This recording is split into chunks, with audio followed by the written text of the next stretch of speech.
बिस्मिल्लाहिर्रहमानिर्रहीम। शुरू अल्लाह के नाम से जो बड़ा मेहरबान नहायत रहम वाला है। अस्सलाम वालेकुम।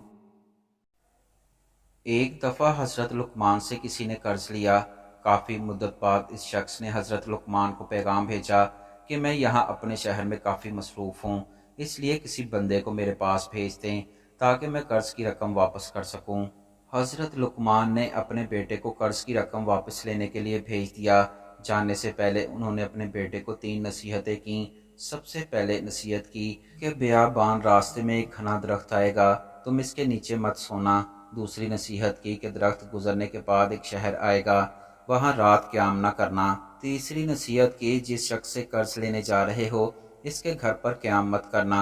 हाँ, अगर रास्ते में कोई तजर्बेकार बुजुर्ग मिले तो इसकी बातों पर अमल करना, ख्वाह मेरी नसीहत के खिलाफ ही क्यों ना हो। अगले दिन सुबह सुबह हज़रत लुक़मान के बेटे ने सफ़र शुरू कर दिया। अभी थोड़ा ही सफ़र तय किया कि इनको एक बुज़ुर्ग रास्ते में मिले। बुज़ुर्ग ने पूछा, बेटा कहाँ जा रहे हो? हज़रत लुक़मान के बेटे ने कहा, मैं अपने वालिद का कर्ज वसूल करने शहर जा रहा हूँ। बुज़ुर्ग कहने लगे, मुझे भी इसी शहर जाना है, मुझे भी अपने साथ ले चलो। दोनों मिलकर सफ़र तय करने लगे। रास्ते में एक बहुत बड़ा घना दरख्त आया तो बुज़ुर्ग कहने लगे कि इस दरख्त के नीचे कुछ देर सोकर आराम कर लेते हैं। लड़का सोचने लगा, मुझे तो वालिद ने नसीहत की थी कि इस दरख्त के नीचे मत सोना। फिर सोचा कि ये भी कहा था कि अगर कोई बुज़ुर्ग मिले तो इसकी बातों पर हर सूरत अमल करना। गर्स दोनों ने दरख्त के नीचे बसेरा कर लिया। आधी रात गए एक सांप दरख्त पर से उतरा। बुज़ुर्ग ने सांप को मारकर ढाल से ढांप दिया। जब सुबह हुई तो लड़के के दिल में वसवसा आया। कहा, अब्बा जी ने ख्वामख्वाह मना किया, यहाँ तो कुछ भी नहीं हुआ, मैं तो खूब आराम से सोया हूँ। ये रोशन ख्याल ज़मीर बड़े साहब ने महसूस कर लिया और साहबजादे से कहा, ढाल उठाओ। ढाल के नीचे मरा हुआ सांप पड़ा था। लड़के के दिमाग में वालिद की तरफ से जो वसवसा आया था, इसकी इस्लाह हो गई और अल्लाह का शुक्र अदा किया। बुजुर्ग ने लड़के से कहा, साहबजादे से सांप का सर काट कर अपने पास रख लो। इसने सांप का सर काट कर अपने थैले में रख लिया। अगले दिन वो शहर में पहुंच गए कि जहां हज़रत लुक़मान ने अपने बेटे को क़याम करने से मना फरमाया था। शहर पहुंचते ही बुजुर्ग कहने लगे, बेटा हम इसी शहर में रात क़याम करेंगे।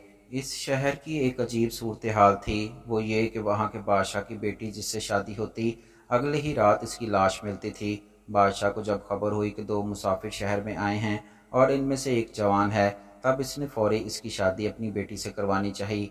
हज़रत लुक़मान के बेटे ने इनकार किया, लेकिन फिर बुजुर्ग के कहने पर हज़रत लुक़मान के बेटे और बेटी की शादी हो गई। शादी की पहली ही रात लड़का अपनी बीवी से मुबाशरत करने जाने लगा तो बुजुर्ग ने इससे कहा कि सबसे पहले कमरे में जाकर अपनी बीवी को इस सांप के सर की जो तुम्हारे बैग में है धोनी देना। ख्याल रहे कि लड़की के जिस्म पर लिबास ना हो। लड़के ने ऐसे ही किया और सुबह तक जिंदा भी रहा और रात भी सुकून से गुजारी। बादशाह ने बुजुर्ग से पूछा कि मेरी बेटी के साथ आपने ऐसा क्या किया कि इसका शौहर फौत नहीं हुआ? बुजुर्ग कहने लगे कि आपकी बेटी के रहम में एक जहरीला फोड़ा था। जो भी मर्द इसके साथ हम बिस्तरी करता था इस जहर की वजह से मर जाता था, लेकिन सांप सर की धुनी की वजह से वो जहरीला फोड़ा ख़त्म हो गया। कुछ दिनों बाद वो दोनों इस शहर से रवाना हुए और इस बस्ती में पहुंच गए जहां मकरूज़ का घर था। दाना बुजुर्ग ने फरमाया, भाई इसके घर में ही ठहरेंगे। चुनाचा रात को वहीं क़याम किया। मेज़बान की नीयत में पहले फतूर था। इसने सोचा दोनों को कत्ल कर दिया जाए ताकि कर्ज का रुपया वापस न करना पड़े। मेज़बान ने मेहमानों से पूछा, साहिबो अंदर सोओगे या बाहर सहन में? बड़े साहब बोले, गर्मी है, हम वहाँ बाहर सो जाएंगे। चुनाचे दोनों सहन में लेट गए। घर के अंदर कमरे में साहब खाना के 2 लड़के सोए हुए थे।